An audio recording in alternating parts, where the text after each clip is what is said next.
The Cortelyou Elopement.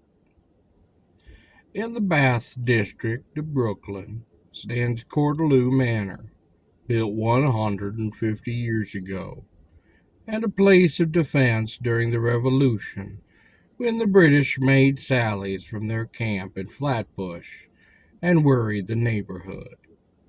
It was in one of these forays on pigs and chickens that a gallant officer of redcoats met a pretty lass in the fields of Cortelyou.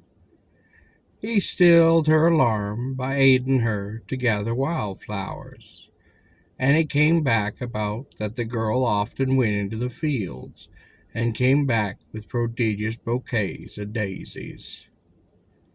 The elder Cortelyou had no inkling of this adventure until one of his sons saw her tryst with the redcoat upon a distance.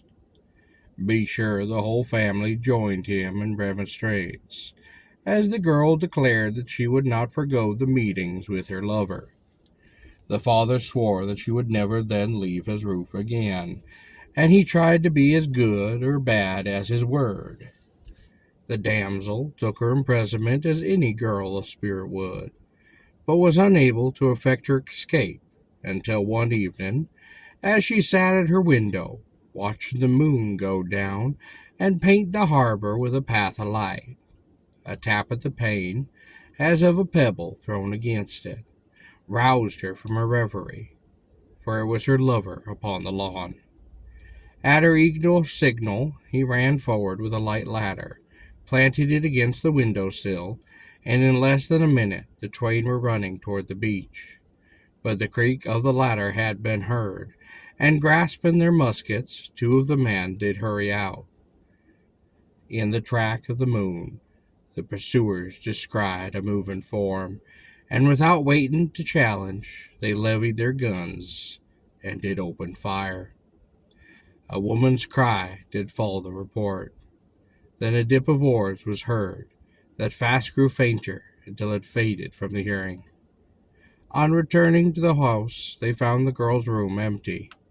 The next morning her slipper was brought in from the mud at the landing.